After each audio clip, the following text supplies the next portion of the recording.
What's up, Taiwan? I'm Yvonne Young with news from here in Taiwan and around the world. It's been 6 years since massive anti-extradition protests in Hong Kong began turning violent. To mark that day, civic groups held a rally in Taipei. Attendees said they hope to keep the memory of what happened in Hong Kong alive in the minds of Taiwanese. Cadence Quaranta was there. Civic groups have taken to the streets in Taipei on the 6th anniversary of a grim day in Hong Kong. In 2019, there were huge protests in Hong Kong against a bill that would allow people to be extradited to mainland China. Those began peacefully, but that changed on June 12th of that year when confrontations with police grew tense and police began firing tear gas and rubber bullets into crowds, the first time they'd been used in decades. Some reportedly beat protesters. It's become known as the 612 incident, and unrest continued for months afterward. Since then, freedoms in Hong Kong have been curbed further by Beijing, with the territory using a national security law passed in 2020 to imprison pro-democracy activists. Here in Taipei, this anniversary event was organized in the hopes that the public will continue to pay attention to the situation in Hong Kong and learn from Hong Kong's experience to stand up to China. 我们香港人其实可能来到台湾这一边，也非常感谢台湾会有这个空间，让我们可以把香港的声音让大家去知道，然后希望大家可以持续关注香港的情况。当然，最后的话是对于台湾民众的话，我们希望台湾民众可以真的是警觉中国的一种威胁。More than 40 people from Hong Kong, Taiwan, as well as other countries turned out even as it started raining, waving Hong Kong independence flags and chanting slogans. 因为台湾也是有一些就是在现在紧张对峙的状况下，有一些问题需要面对。那可能就是看一下香港人对我们有什么想法，或者是我们对香港人会有什么想法。台湾目前立法院发生的事情，在几年前在香港也是发生过类似的事件。这是一个可以看得出来，就是正在缓慢对我们进行的计划。所以我觉得台湾人非常有必要去记住这香港的事件。 Facing its own threats from China, many people here in Taiwan care deeply about what's happening in Hong Kong, raising awareness for a key moment in Hong Kong's history and the state of the territory as a whole. Annie Xue and Cadence Quaranta for TaiwanPlus. Taiwan's presidential office says they've made good on a pledge to invite opposition leaders to discuss national security matters. 由于这是我国第一次向在野政党领袖进行国安简报，期待能够获得两党正面的回应，务求这简报帮助在野领袖完整了解当前国家安全情势。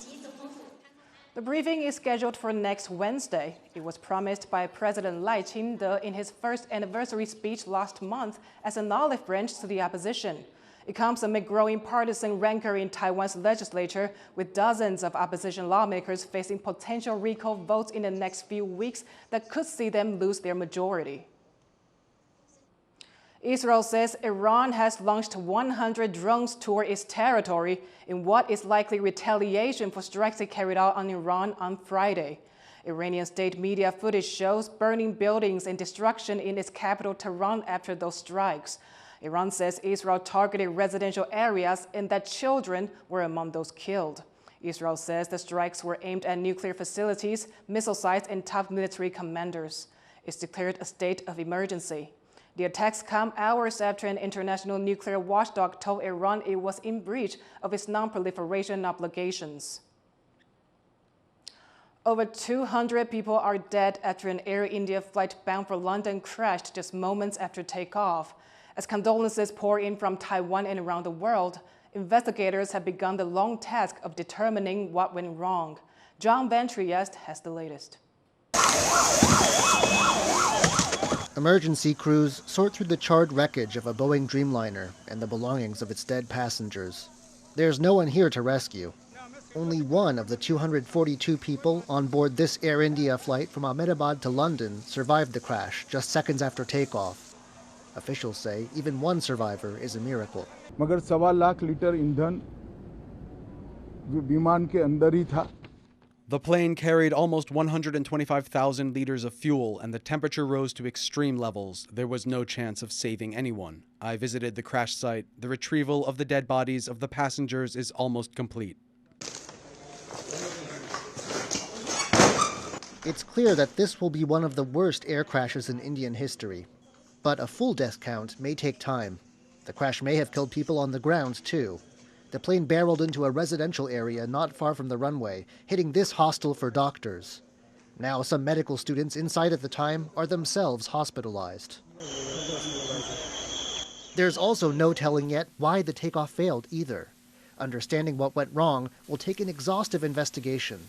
India, the UK, and the US, where Boeing is based, will all be involved. We are going to do a fair and thorough investigation. We are not going to spare anyone. We are not going to leave any stone unturned. We will do properly according to the protocol, and we are going to go to the depth of why this incident has happened. That much I can tell you now. For now, it's raw shock, grief, and horror as victims' relatives and eyewitnesses tried to come to grips with what's happened. I dropped off my parents-in-law at the airport at 11:30 a.m. and they had a 1 p.m. flight, and the moment I reached Baroda and had my food, I watched the news. I inquired and came to know it was the same flight which my parents-in-law boarded. My sister was going to London. The plane was scheduled at 1:10. She was going to London. The plane crashed before she could reach London. As investigators take their places, a shaken city of nearly 8 million faces a painful cleanup and a search for answers about how such a tragedy could have happened. Hank Xu and John Van Trieste for TaiwanPlus. Surviving crew members of a container ship that caught fire off the Indian coast will not be returning home for several weeks. 18 crew members, including 4 Taiwanese, were rescued from the burning vessel owned by Taiwan shipping company Wanhai Lines on Monday. 4 crew members are still missing. Indian authorities are investigating the cause of the fire and have asked the rescued crew to remain in the Indian city of Mangaluru until the probe is completed. North Korean state media says leader Kim Jong-un has attended a second launch ceremony for a warship that capsized in May. Weeks earlier, the Choi-hyung-class destroyer's bow became stuck during launch, causing the ship to flip and damaging its hull. The incident marked a rare public failure for the regime. North Korea now claims the vessel was righted, pumped dry, repaired, and relaunched. But analysts are skeptical about the ship's operational readiness after being submerged for weeks. Oiled up and ready to get dirty, folk wrestlers in India have been grinding in the pit for centuries, and with some of them finding Olympic success, the ancient sport is attracting new audiences. Bryn Thomas reports.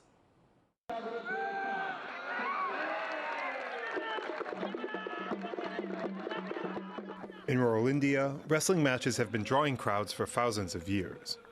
With just a loincloth and a splash of scented oil, muscular grapplers step into a traditional mud ring, not afraid of getting dirty. Here, the mud has a purpose. When we fight, we sweat, then we lose grip. That's why we have to apply mud. The mud gives us grip and helps us grapple better. If we slip, we cannot grapple well. Like Greco-Roman wrestling, athletes clinch, tie, and hook, and then win by pinning their opponents back to the ground. But unlike the Olympic style, these matches have no set time limit and are held in rural villages on sacred ground. Images of the Hindu deity Hanuman overlook mud rings purified with yogurt and milk, neem tree leaves, and oil. Mud has a lot of value. It is everything. There's nothing without it. It has given me everything. It has a lot of importance. Even to the people of the village, it has a lot of value. Known as Dangal or Kushti, this wrestling style emerged in the 16th century. It blends centuries-old folk wrestling with Persian martial arts, creating a powerful grassroots discipline. Wrestlers abstain from alcohol and cigarettes and train in traditional gyms called talims. But their daily grind would feel familiar to athletes anywhere. Hard training, a high-protein diet, and the discipline to rest, the keys to success. After all, India's first Olympic medalist came out of a talim. It is from this mud that wrestlers reach the Olympics and compete on the mat. There they have to practice differently. Since 1952, Indian wrestlers, both men and women, have won 8 Olympic medals, 2 silver and 6 bronze. Despite this modest tally, the ubiquity of neighborhood talims reflects the sport's enduring popularity. Across India, whether pursuing their own goals, or in Anil Haral's case, passing on the torch to his son, office workers often sneak out during lunch breaks to lock horns in the dirt with the boys. My unfulfilled dream will be realized. My dream was left unfulfilled. My leg was injured. That's why my dream was unfulfilled. And that's why I am focusing on passing this to my son. While Olympic glory inspires dreams, it's the traditional wrestling style that remains most beloved in rural India. Bouts will keep happening in villages. They won't end. Every village has a tradition. They have a fair, and that's where it happens. It happens every year. It's not like the fair will stop. It will continue. Whether standing proud at a village festival or on an Olympic podium, in India, every champion starts down in the mud, and every match keeps the tradition alive. Justin Wu and Bryn Thomas for TaiwanPlus. Water sports are growing in popularity in Taiwan, including one that involves a magical tail. Our reporter Sandy Chi met with members of a unique diving community to find out why more people are trying it and about the risks it brings. In the world of mermaiding, water isn't just for swimming, it's the stage. These athletes show off a mix of strength, skill, and grace in this unique performance sport. 美人鱼它是一个就是大家小时候很多人可能都有一个人鱼梦，然后就会想要说在水里面游得像一个美人鱼一样，不管是像是小美人鱼艾丽儿，或是像是神鬼奇航里面的海妖，就是会有不同的风格。Mermaiding uses the principles of freediving, but instead with a monofin, requiring the diver to mimic the movements of the mythical creature. The sport has been growing in popularity all over the world, but especially here in Taiwan, where an annual mermaiding competition showcases the community's underwater magic. This year, 80 participants came to Taiwan's only ocean park to take part. Mermaid performance is amazing because mermaiding in Taiwan is very popular, and we understand is the mermaid in Taiwan actually is the highest quality in the world. In Taiwan, you can see their skills is the best, their performance, I mean the artistic performance, like the storytelling, like the moving with music, and then some very challenging skills, I mean some posture, they also can do very well. This year, many international contestants flew in from abroad, including from Japan, South Korea, and the Philippines. I'm from the Philippines, and I really wanted to go to Taiwan because I admire the athletes here, the mermaids here. When I started being a fish, I've always looked to the Taiwanese, like how they swim, how they move, and it's really been a great experience to actually see them. And to achieve that effortless underwater grace requires a lot of training. 我觉得最困难的地方是你要找到你身体哪里该发力。 But the sport also comes with dangers, as the monofin can increase the risk of drowning. Earlier this year, a mermaid performer in China reportedly passed out mid-show, shocking the audience. 光看片段的话，我觉得就是他憋气已经过了他的极限了，所以身体进入一个低氧缺氧的模式，那他就开始就是有点昏迷，陷入昏迷的状态，然后保持着横膈膜抽动。To avoid such accidents, mermaid trainers put extra emphasis on learning your limits underwater. 我们从教室课的时候就会先练习闭气，然后会讲很多跟呼吸相关的安全观念，慢慢的让你去了解自己的极限在哪边，然后是循序渐进的，对，所以就不会说一次就憋很久，然后憋到昏迷。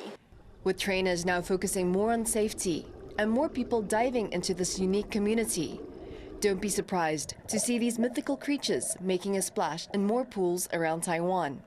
Chris Ma and Sunny Chi for TaiwanPlus. Thank you for watching What's Up Taiwan. For more of our stories, follow our social media. Finally, we head to Brazil for a religious and cultural festival. I'm Yvonne Yang. Take care, and I'll see you next time.